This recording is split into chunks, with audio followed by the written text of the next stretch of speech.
সাওবান রাদিয়াল্লাহু তাআলা আনহু বলেন যে লাউ নালামু আইয়ুল মালিক খায়রুন লানাত্তাখিযাহু, আমরা যদি জানতাম যে সবচেয়ে উত্তম সম্পদ কোনটা তাহলে সেটা আমরা গ্রহণ করতাম।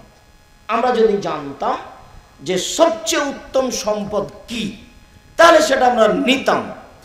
তখন আল্লাহ রাসূল বলছেন, শোনো শোনো শোনো, আফজালুহু, সম্পদের সবচেয়ে উত্তম সম্পদ লিসানুন যাকির, ওই জিহ্বা যে জিহ্বা সুবহানাল্লাহ আলহামদুলিল্লাহ আল্লাহু আকবার বলতে পারে। 2 কালবুন শাকির, ওই অন্তর যে অল্পতেই খুশি। ব্যবসা বাণিজ্যে 2000 টাকা লাভ হলেও খুশি, 10,000 টাকা লাভ হলেও খুশি, 200 টাকা লাভ হলেও খুশি, আলহামদুলিল্লাহ। ওই অন্তর হচ্ছে সঞ্চিত সম্পদ। 3 ওয়াজাওজাতুন মুমিনাতুন তুইনুহা আলা দীনিহি, ভালো স্ত্রী যে তার স্বামীকে দ্বীনের উপরে সহযোগিতা করতে পারে। ভালো স্ত্রী যে স্বামীকে দ্বীনের উপরে সহযোগিতা করতে পারে, ভালো কাজে সহযোগিতা করতে পারে। ওরই তো অভিমান মিটে না, তাহলে ভালো কাজে সহযোগিতা করবে কি? ওরই তো অভিমান মিটে না। ওই তো আজকে যে যেতে চেয়েছে আপনার মাঝিরা বাজারে, আগামীকালকে যেতে চাইবে বগুড়া শহরে, আর সবসময় তার কাছে একটা ভ্যানিটি ব্যাগ থাকে। ভ্যানিটি ব্যাগ ছাড়া তো আমরা চলতে পারি, তা তো দেখতে পাচ্ছি। আব্দুল্লাহর আম্মা বিবাহের 11 দিন পর থেকে প্রতিষ্ঠানের প্রধান শিক্ষিকা। আমরা কোনোদিন বাজারেও যাইনি, আমরা কোনোদিন ভ্যানিটি ব্যাগ কাছেও নিইনি, ওটা নামটা খালি শুনি। তো আমরা তো আছি দুনিয়াতে বেঁচে। আমি তো কোনোদিন হোটেল স্টলেই বসিনি, কোনো দিন নয়। আমার 16 বছর ছাত্র জীবন আর 34 বছর শিক্ষক জীবন।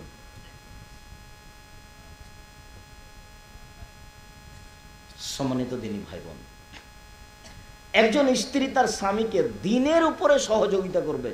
দেখো, আমি তোমাকে খুব ভালোবাসি, তুমি যেভাবে রাখবা আমি সেভাবে থাকতে প্রস্তুত, আমি লবণ ভাতেই খুশি, আমাকে খুশি করার জন্য অবৈধ পয়সা উপার্জন করতে হবে না, আমি তোমার পায়ের নিচে দিনে নিজেকে বিলিয়ে দিতে চাই, আমার পক্ষ থেকে তোমার উপরে কোনো প্রকার অভিমান আপত্তি থাকিবে না। তুমি মোটা কাপড় দিলেও আমার কাছে আলহামদুলিল্লাহ, চিকন কাপড় দিলেও আমার কাছে আলহামদুলিল্লাহ। কাপড়ে হাত লাগিয়ে আমি বলিব না কখনো যে এই কাপড় ভালো নয়। তাহলে আপনার সংসার সহজ হবে, আর ও আপনাকে দিনের উপরে সহযোগিতা করতে পারবে। আরও যদি কথায় কথায় উল্টা কথা বলে তাহলে আপনি হিসাবই করতে পারবেন না, টিকতে পারবেন না। ভালো স্ত্রী। আবু হুরায়রা রাদিয়াল্লাহু তাআলা আনহু বলেন, রাসূল সাল্লাল্লাহু আলাইহি সাল্লাম বলেন, খায়রুন নিসায়ে, পৃথিবীতে সবচেয়ে ভালো মহিলা সেই কে? তাসুররু হয়ে যান নাজারা, স্বামীর সাথে কথা বললে হাসি মুখে বলে।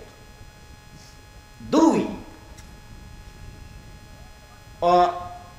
ওয়াইজা আতাত হয়ে যা আমারা, আদেশ করলে পালন করে।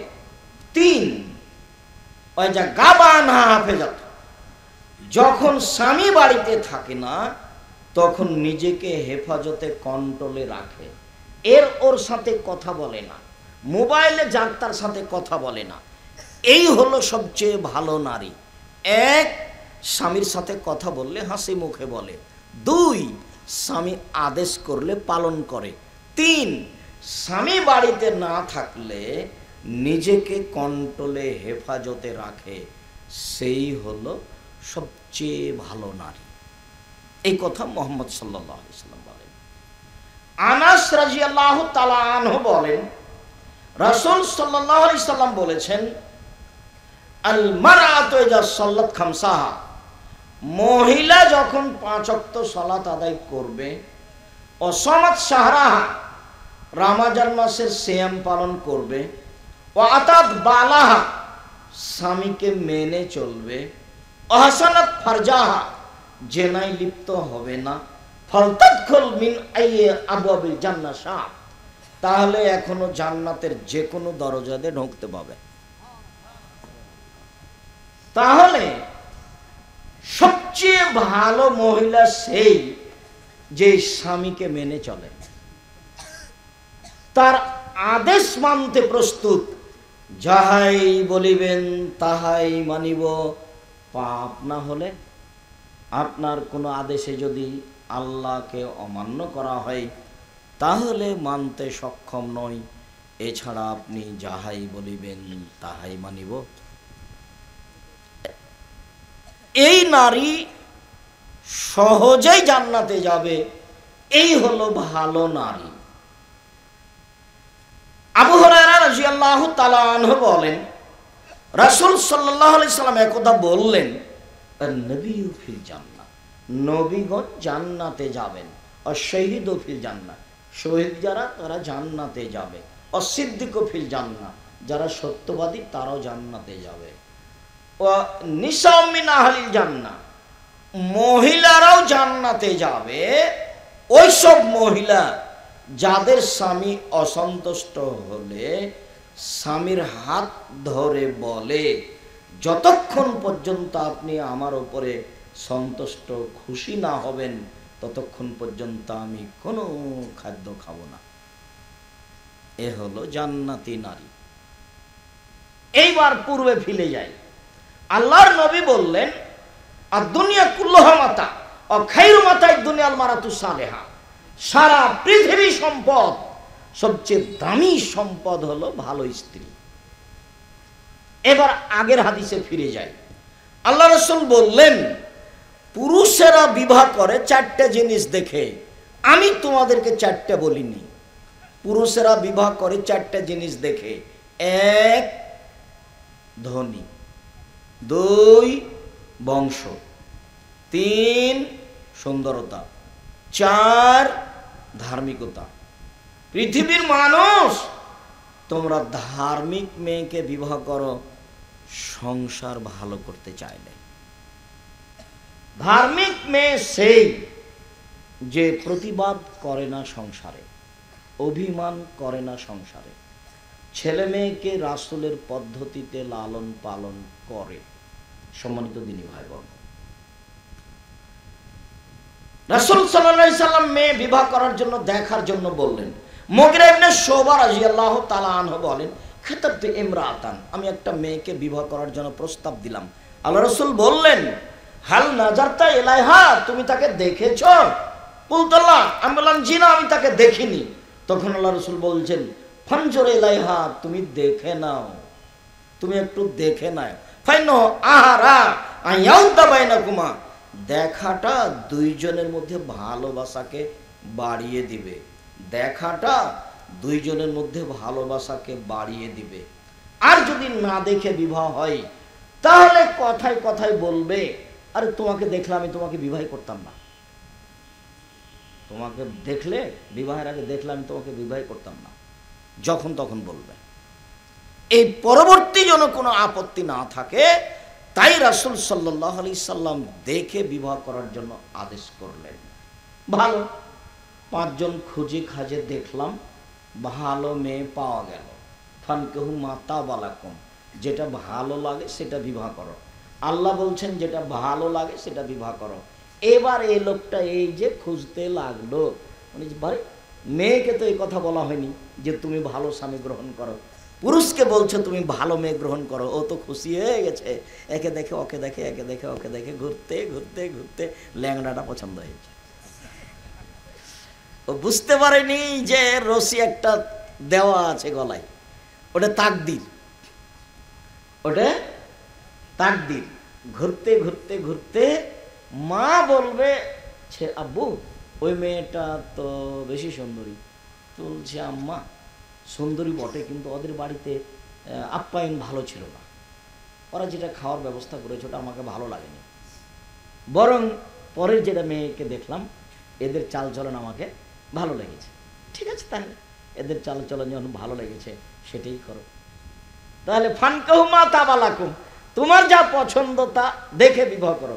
তো মনে করেছে সবচেয়ে সুন্দরীটা বিবাহ করব, কিন্তু ঘুরতে ঘুরতে এখানে আসলাম। এটা নাম তাকদীর। এরপরেও রাসূল সাল্লাল্লাহু আলাইহি সাল্লাম যেভাবে দেখতে বললেন সেভাবে দেখে বিবাহ করতে হবে রাসূলের পদ্ধতিতে। বিবাহের পূর্বে সবাই মিলে দেখা হবে না। মা খালা ফুফুকে নিয়ে দেখতে যাওয়া যেতে পারে, বাপ দেখতে পাবে না, বন্ধু বান্ধব দেখতে পাবে না, হারাম। বিবাহের পূর্বে দেখতে গিয়ে আংটি পরানো হারাম, বিবাহের পূর্বে দেখতে গিয়ে টাকা পয়সা দেওয়া হারাম। বিবাহের জন্য যেভাবে খেলাধুলা, খেল তামাশা, অনুষ্ঠান, দৌড়াদৌড়ি, ঝাঁপাঝাঁপি, রক্ত ছিটানো, আপনার রং ছিটানো, কত কি আছে, এগুলো সব জাহেলিয়াত, কুসংস্কার। দিন যত যাবে তত বাড়বে। এগুলো সব হিন্দুদের নীতি, সব এসে জমা হবে, একটাও জায়েজ নয়। এভাবে গান বাজনা, বাদ্যযন্ত্র, গান বাজনা টোটালে হারাম, অথচ গান বাজনা ছাড়া বিবাহই হচ্ছে না। আর বড় মেয়েদের নাচ, বড় মেয়েদের গীত, কত কি, তার তো কোনো হিসাবই নেই। সব কাপুরুষ, যাদের মেয়েরা ওই বাড়িতে গিয়ে গান বাজনা করে, নাচে, হলুদ মাখায়, এদের বাপ এদের মা হলো একেবারে কাপুরুষ, একেবারে ঘৃণিত বাপ, একেবারে ঘৃণিত। এরকম বাপকে আমি খুব অন্তর থেকে ঘৃণা করি। ওর কারণে এই পরিবারটা নষ্ট হয়েছে। কেন যাবে? সাথে সাথে বিবাহের পূর্বে কোনো প্রকার অনুষ্ঠান নাই। হলুদ মাখতে হবে এর কোনো বিধান দুনিয়াতে নেই। মাখতে পারে, হলুদ গায়ে দিতে পারে, ওর মা দিবে, ওর খালা দিবে, ওর ফুফু দিবে, ওর বোন দিবে। ওর ভাবি কেন এখানে? ওর চাচাতো বোন কেন এখানে? তাহলে তো সূচনাতেই জেনা। আল্লাহর নবী বলছেন, লা তুবাশশিরুল মারআতু আল মারাতা, একজন মহিলা একজন মহিলার গায়ে হাত লাগাতে পারে না। কেন? ফাতানাথা লিজাওজিহা কান্নাহু ইয়ানজুরু ইলাইহা, যদি গায়ে হাত লাগায় তাহলে তার শরীরটা নরম, সাদা না শক্ত, এটা ওকে অন্তরের চোখে দেখা হারাম। তাহলে একজন মাওলানা সাহেব হাই স্কুলে ছেলে মেয়ে একসাথে বসে পড়ে, সেখানে শিক্ষকতা করতে পারে কি করে? কলেজ তো থাকলোই।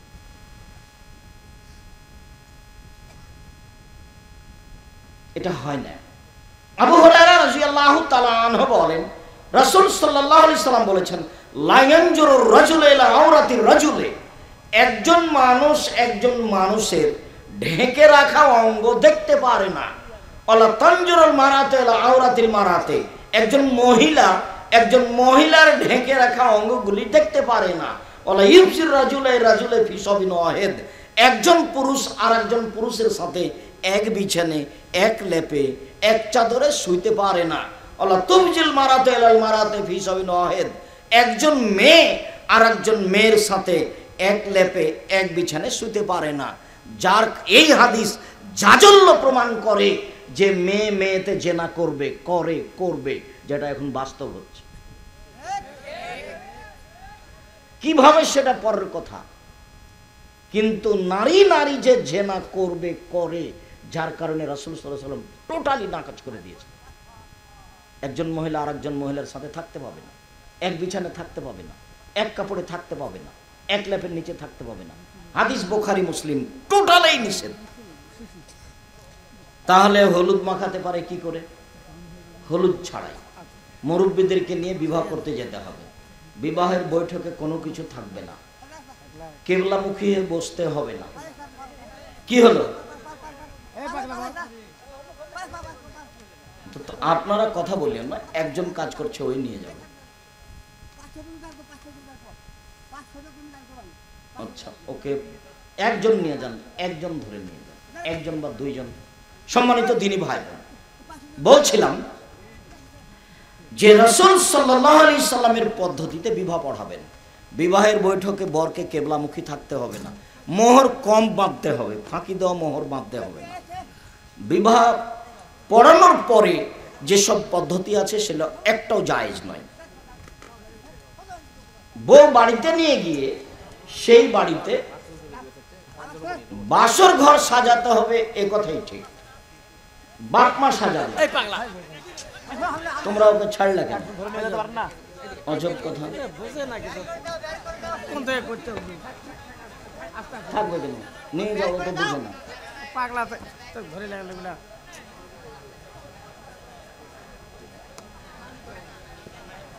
সম্মানিত দিনী ভাই বোন, বলছিলাম বিবাহ করে স্ত্রী বাড়িতে নিয়ে গিয়ে কোনো প্রকার অনুষ্ঠান হবে না। অনুষ্ঠান হলো বাসর ঘর সাজাতে হবে, এ কথাই ঠিক। বাসর রাতের সকালে অলিমা হতে হবে, এটাই ঠিক। আবু হুরায়রা রাদিয়াল্লাহু তাআলা আনহু বলেন, রাসূল সাল্লাল্লাহু আলাইহি ওয়াসাল্লাম বলেছেন, শাররুত তামে ইদাল আগনিয়ে ওয়া ইতরাকুল ফুকারা, সবচেয়ে খারাপ অলিমা ওই খাদ্য যাতে ধনীকে দাওয়াত দেওয়া হয়, গরিবকে ছেড়ে দেওয়া হয়। হাদিস বুখারী মুসলিম। যদি সেখানে প্রতিবেশী গরিব মানুষ দাওয়াত না দেওয়া হয়ে থাকে, শুধু এলাকার ধনী মানুষ দেওয়া হয়ে থাকে, তাহলে ওই খাদ্যকে ড্রেনে ফেলে দিতে হবে, যেটা কুকুর সিরগাল খাবে। কেন? ওটা সবচেয়ে নিকৃষ্ট খাদ্য। তারপরে আর রাসূল বললেন, ওমান তারাকা দাওয়া ফাকাদ আসাবাল কাসেম, যে ব্যক্তি ওলিমার ব্যবস্থা করলো না, সে আবুল কাসেমের নাফরমানি করলো। সন্তান হলে মুখ মিষ্টি করতে হবে, এর বৈধতা নেই।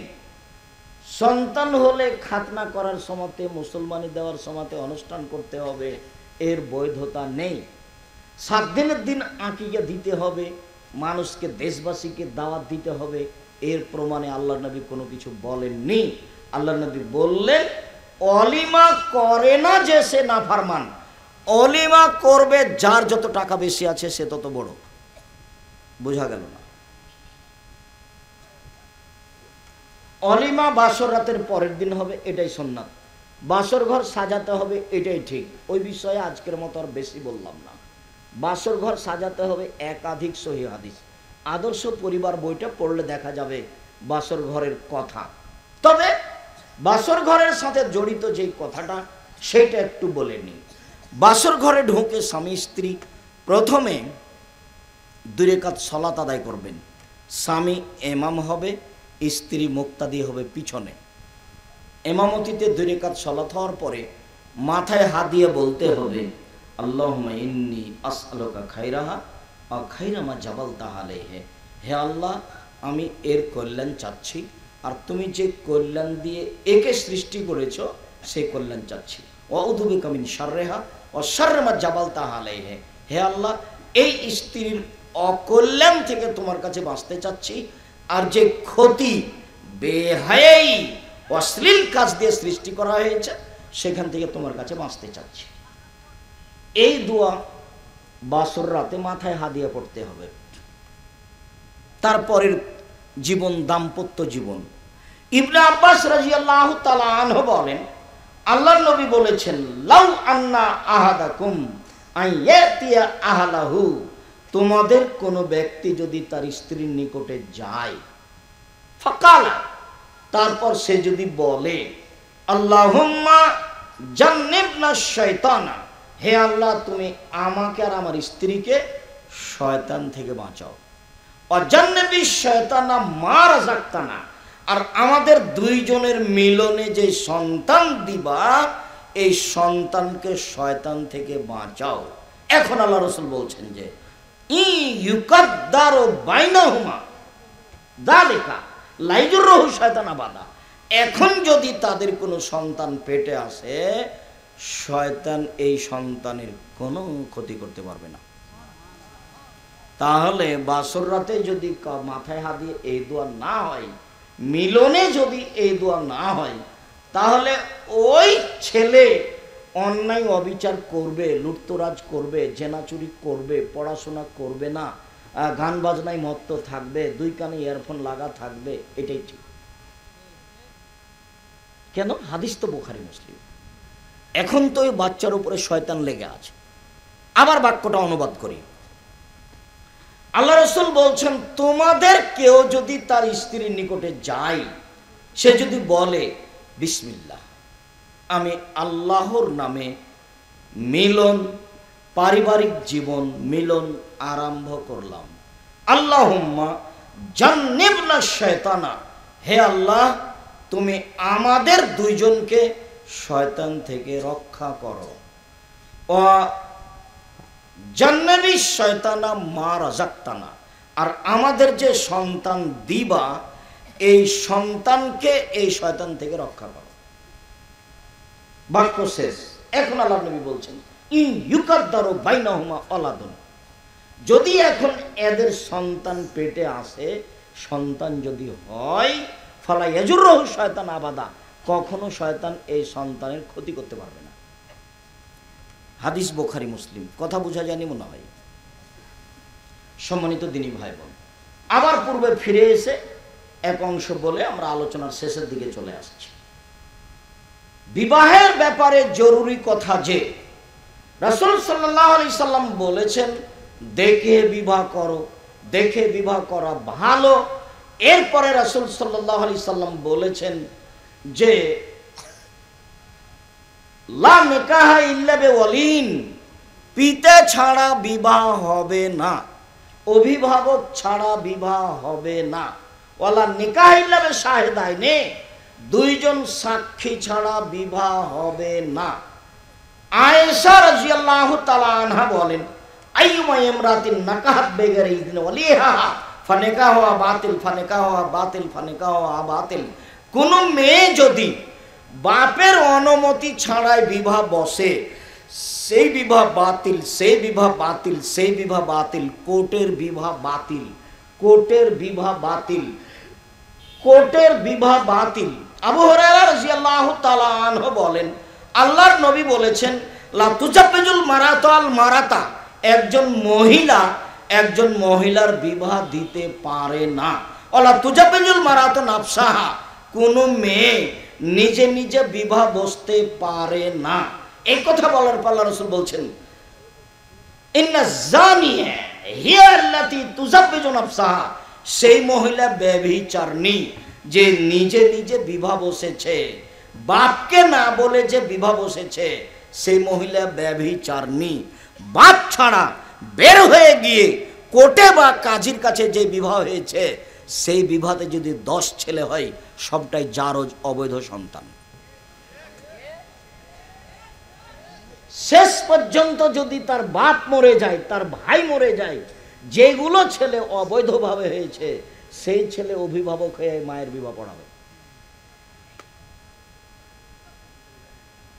একদিন না একদিন তাদের বিবাহ হতেই হবে। বিবাহ যদি না হয়ে দুনিয়া থেকে মারা যায়, তোবারও সুযোগ হয়নি, জেনা অবস্থায় দুনিয়াতে উভয় বিদায় নিয়েছে, বিবাহ হতেই হবে। যেই বাপ রাগ করে মেয়েকে বাড়িতে নেবে না বলে ঘোষণা দিয়েছে, সেই বাপ একটা কাপুরুষ ঘৃণিত বাপ। সে নিজেও বুঝমান নয়, বুদ্ধিমান নয়, ধর্মকর্ম বুঝে না, নিজেরও বুদ্ধি নাই, ধর্মকর্ম বুঝে না। তুমি যে এত ক্ষমতাশীল, তো বেটি চলে গেল কেন?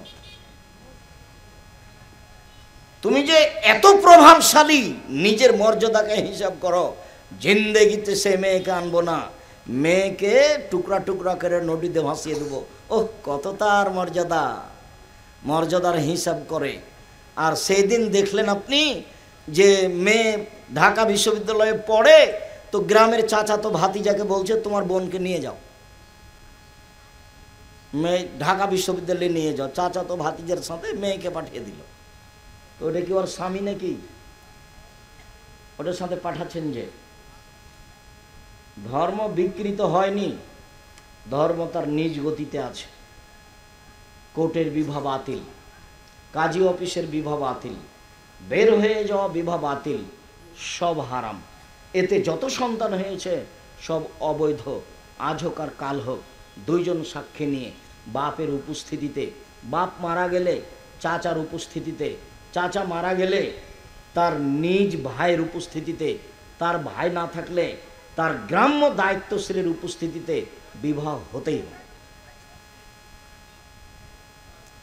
সম্মানিত দিনী ভাই বোন, এখন আপনার সংসার হোক, ছেলে মেয়ে লালন পালন করেন, রাসূলের পদ্ধতিতে করেন। পদ্ধতিতে একটা কথা থাকলো মাত্র আজকের জন্য, আল্লাহ এই ছেলে রাসূল সাল্লাল্লাহু আলাইহি সাল্লামের একটা কথা থাকলো আজকের জন্য। আল্লাহ রাসূল বললেন, আনফিক আলা ইয়ালিক মিন তাওলিক, তুমি তোমার উপার্জিত সম্পদ ছেলে মেয়েকে লালন পালন করতে, পড়াশোনা শিখাতে খরচ করো। আবার বুঝেন, এই ছেলে আমার দিকে খেয়াল করো, কার গায়ে হাত দিয়ে বসে আছো, শোনো। আল্লাহর নবী বলছেন তোমার ছেলে মেয়েকে লালন পালন করো, পড়াশোনা শিখাও তোমার উপার্জন দিয়ে। তাহলে বাপের বিত্তশালী বাপ সম্পদ দিয়ে শিখাবো, নইলে ব্যবসা করে ছেলে মেয়েকে পড়াবো, নইলে দিন মজুরি করে ছেলে মেয়েকে পড়াবো, নইলে শেষে ভিক্ষে করে ছেলে মেয়েকে পড়াবো। ছেলে টোকাই হতে পারে না যতদিন বাপ বেঁচে আছে, মেয়ে গার্মেন্টসে যেতে পারে না যতদিন বাপ বেঁচে আছে। বাপ শেষ পর্যন্ত কি করে ছেলে মেয়েকে পড়াবে? ভিক্ষা করে। এটা হলো মানুষের উপার্জনের শেষ সীমা। ভিক্ষাটা মানুষের উপার্জনের শেষ সীমা। বাপ ছেলে মেয়েকে লালন পালন করবে, পড়াবে 25 থেকে 30 বছর পর্যন্ত।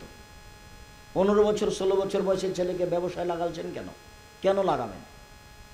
কেন লাগাবেন?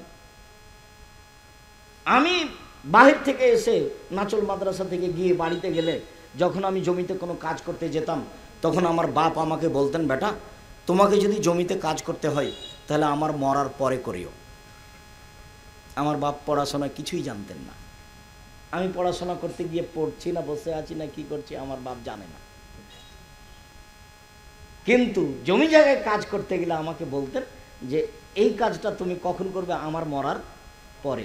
আমি বেঁচে আছি, তোমাকে সংসারের কাজ করতে হবে, এটা আমি চাই না। আপনি ছেলে মেয়েকে কেন এখানে কাজে লাগালেন?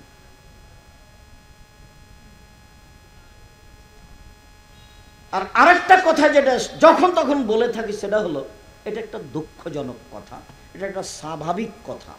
সেটা হলো এই যে বড় পাথার বা মাঝিরা বা শাহজাহান ইউনিয়নের জনৈক ছেলে, খুব মেধাবী, লন্ডন থেকে পড়ে এসেছে, পিজি হাসপাতালের বড় ডাক্তার, 3 লক্ষ টাকা মাসে বেতন।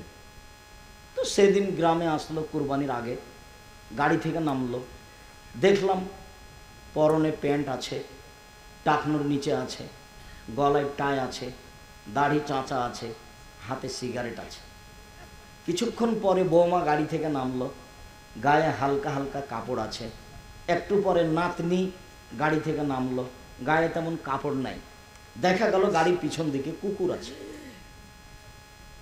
ইহুদি খ্রিস্টানেরা কুকুর প্রিয় মানুষ, ইহুদি খ্রিস্টানরা কুকুর প্রিয় মানুষ, সব সময় তাদের কাছে কুকুর থাকে দিনরাত।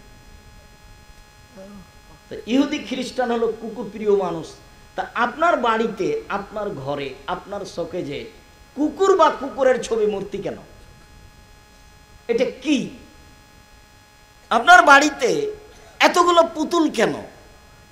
শোনেন, এখন যারা বসে আছেন, শুধু এখন নয়, বগুড়াতে যত পরিবার যাদের সামনে আমি আব্দুর রাজ্জাক বিন ইউসুফ কথা বলছি, তাদের বাড়িতে যদি কোনো প্রকার ছবি মূর্তি পুতুল থাকে, ও সত্যই মুনাফিক। ও আমার বক্তব্যের সাথে মুনাফিকি করেছে, ও সত্যই মুনাফিক।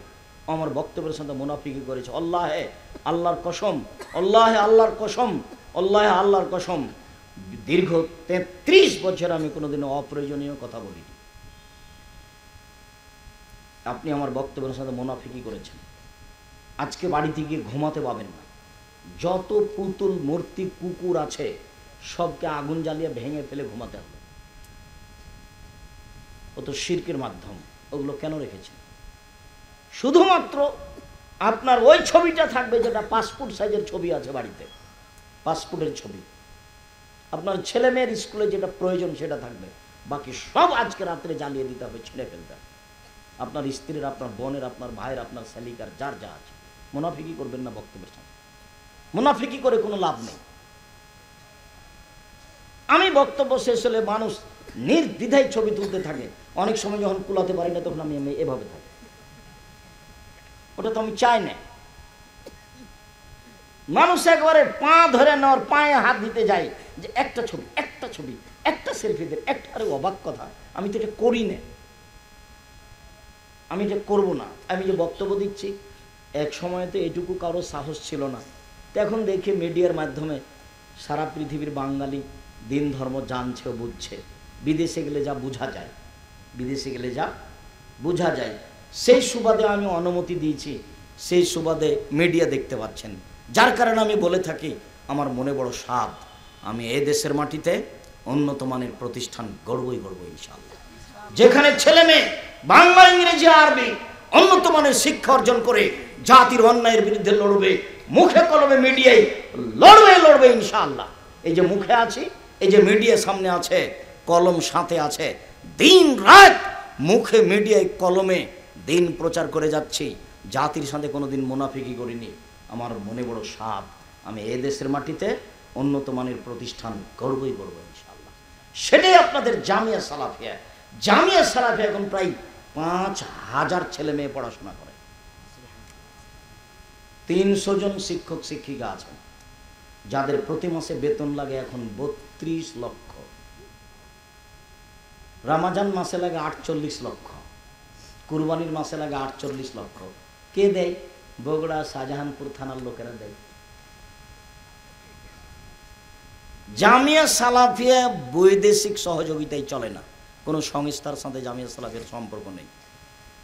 জামিয়া সালাফিয়া দেশীয় কোনো বিত্তশালী দিয়ে চলে না। জামিয়া সালাফিয়ার মাঠে গিয়ে কেউ দাঁড়িয়ে বলতে পারবে না আমি এই প্রতিষ্ঠানে এই সহযোগিতা করেছি, আমার কথা মানতে হবে, এরকম কোনো কথা বলার মানুষ মাটির উপরে নেই। আলহামদুলিল্লাহ। কিভাবে চলে? আপনি দেন 10 টাকা, আমি দিই 10 টাকা, এভাবে চলে, এভাবেই চলছে, কোনো প্রকার সমস্যা নেই। বিদেশি শিক্ষক দিয়ে জামিয়া সালাফিয়া ভরা। যারা ইন্ডিয়ান শিক্ষক, তাদের প্রতি মাসে বেতন আছে 60, 70, 80 হাজার টাকা মাসে বেতন, ওদের খাওয়া দাওয়া ভিন্ন, ওদের বাবুর্চি ভিন্ন। যারা সৌদি আরব থেকে শিক্ষক এসেছেন, একবারে মদিনা বিশ্ববিদ্যালয় থেকে সাবেক ডক্টর জায়েদ আল জোহানি আর ডক্টর মনসুর আসছেন, তারা আপনাদের জামিয়া সালাফিয়ার শিক্ষকতা করছেন। তাদের আনতে হয় টিকিট দিয়ে, পাঠাতে হয় বিমান টিকিট দিয়ে, আর খাওয়ার আপনারা দেন আপনাদের জামিয়া সালাফিয়া, এইভাবে তাদের খরচ বহন করে আসছেন। তাদের বাবুর্চি ভিন্ন। তাহলে জামিয়া সালাফিয়া 3 ধরনের বাবুর্চি আছে। সৌদি আরবের লোকের জন্য এক শ্রেণীর বাবুর্চি, ইন্ডিয়ান লোকের জন্য এক শ্রেণীর বাবুর্চি, আর আমরা যারা গরিব মানুষ ছাত্র শিক্ষক থাকি, আমাদের জন্য এক শ্রেণীর বাবুর্চি। যদি আমি আপনাদের জামিয়া সালাফের একসঙ্গে খাই না, যদি খাই তাহলে আমি টাকা দিয়ে দেবো ইনশাআল্লাহ। আমি জামিয়া সালাফের কাছে 1 মিনিটের জন্য ঋণী হতে রাজি নই।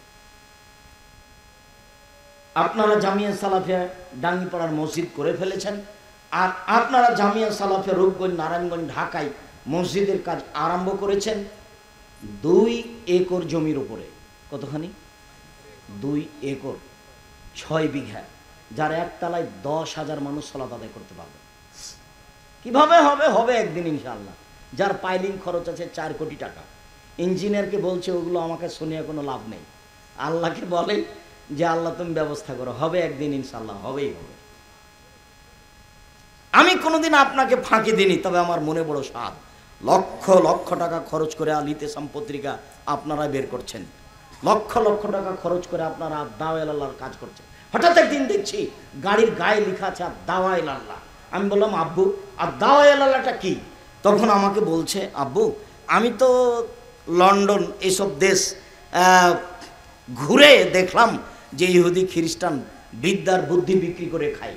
তো যদি সত্যই শিক্ষা আমরা অর্জন করতে চাই, তাহলে আপনার মতো দাওয়াতি কাজ করে হবে না, তাহলে আগে সূচনায় যেতে হবে। তাই সারা দেশ জুড়ে মক্তব ভিত্তিক শিক্ষা কার্যক্রম এবং মক্তব ভিত্তিক মসজিদ ভিত্তিক দাওয়াতি কার্যক্রম চালু করব। এই সুবাদে ও কাজ করছে, অল্প দিনের মধ্যে প্রায় 350 মতো মক্তব চালু করেছে। সারা দেশব্যাপী মক্তব চালু করবে, যার জন্য বই পুস্তক লিখেছে, যার জন্য সিলেবাস তৈরি করেছে, যার জন্য ইমাম প্রশিক্ষণ চলছে। প্রতি মাসে জামিয়া সালাফে ইমাম প্রশিক্ষণ চলছে। যারা যাবে আসবে প্রতিষ্ঠানের খরচে, যারা খাবে প্রতিষ্ঠানের ফ্রি থাকবে খাবে, এরা আপনার জামিয়া সালাফে প্রশিক্ষণ নেবে। সারা দেশ জুড়ে মক্তব ভিত্তিক কাজ চলছে, যেখানে শিক্ষা কার্যক্রম এবং দাওয়াতি কার্যক্রম চলবে। আমার সাথ আপনাকে আমি ফাঁকি দিনই, সম্মানিত দিনী ভাই বোন। কাজেই আপনি মূল্যায়ন করবেন, আপনার ছেলে মেয়ে আপনাকে গড়তেই হবে। এই ছেলে, আরো দুটা বাক্য আছে। এক এক আপনি নিজ খরচে ছেলে মেয়েকে লালন পালন করবেন। দুই, আশাকা আদাবান, পরিবারের উপর থেকে শিষ্টাচারের লাঠি উঠাতে পাবেন না। শক্ত হাতে পরিবার কন্ট্রোল করতে হবে, লাঠি উঠাতে হবে না। মানে ছেলে মেয়েকে শক্ত হাতে লালন পালন করতে হবে। তিন, অখিফুফিল্লাহ, সব সময় ছেলে মেয়েকে আল্লাহর ভয় দেখাতে হবে। একসাথে তিনটা বাক্য আছে, এখনো বুঝাতে পারিনি। এক, ছেলে মেয়েকে নিজে পয়সা খরচ করে পড়াতে হবে, বুঝাতে পারিনি। নিজে পয়সা উপার্জন করে ছেলে মেয়েকে পড়াতে হবে। শেষ পর্যন্ত কিভাবে উপার্জন করতে হবে? প্রয়োজনে ভিক্ষা করে। এটা হলো এক। দুই, ছেলে মেয়ের উপর থেকে লাঠি উঠানো যাবে না, মানে কি? শক্ত হাতে লালন পালন করতে হবে। তিন, ছেলে মেয়েকে আল্লাহর ভয় দেখাতে হবে। শিরক করলে পাপ হয়, বেদাত করলে পাপ হয়, মারামারি করলে পাপ হয়, চুরি করলে পাপ হয়, মিথ্যে কথা বললে পাপ হয়। এভাবে চলো না, মানুষকে অপমান করো না, চিৎকার করে কথা বলো না, দোকানে বসে আড্ডা পিটিও না, ছবি দেখিও না, মোবাইলে ব্যবহার করো না। দিন রাত ছেলে মেয়েকে কে বলবে? বাপ মা। তিনটা বাক্য থাকছে, আমার বাক্যগুলি নয়, এগুলো কার মুখের বাক্য? রাসূল সাল্লাল্লাহু আলাইহি ওয়াসাল্লামের। এক, বাপ নিজে পয়সা উপার্জন করে ছেলে মেয়েকে পড়াবে। দুই, শক্ত হাতে ছেলে মেয়েকে কন্ট্রোল করবে। তিন, ছেলে মেয়েকে আল্লাহর ভয় দেখাবে। সম্মানিত দিনী ভাই বোন, বিবাহ ছেলে মেয়ে লালন পালনের আপাতত আজকের মতো সংক্ষিপ্ত কথা বলে, যেহেতু এই প্রতিষ্ঠানের অবস্থা ভালো এখন বুঝতে পারছেন, আজকের এবছরে বুঝতে পারলেন। আপনারা অনেক পয়সা দান করেছেন, এটাও বুঝলাম। আপনারা সবাই যার যতটুকু সম্ভব দান করে যাবেন। আর যেসব বই পুস্তক আছে, ও 2রা ফেব্রুয়ারি সম্মেলন এতে দিনাজপুর জামিয়া সালাত আসেন, আমি যাই, আপনিও যাবেন দেখতে। আর 7-8 মার্চ হলো রূপগঞ্জ নারায়ণগঞ্জ, প্রায় 51 বিঘা জমির উপরে ওই প্রতিষ্ঠান, যাবেন। আমি সবাকেই মক্তবের যে বই আদর্শ শিক্ষা আর ফিকহুস সালাত, এই বইগুলির সাথে সাথে অন্য যত বই আছে, দুয়ার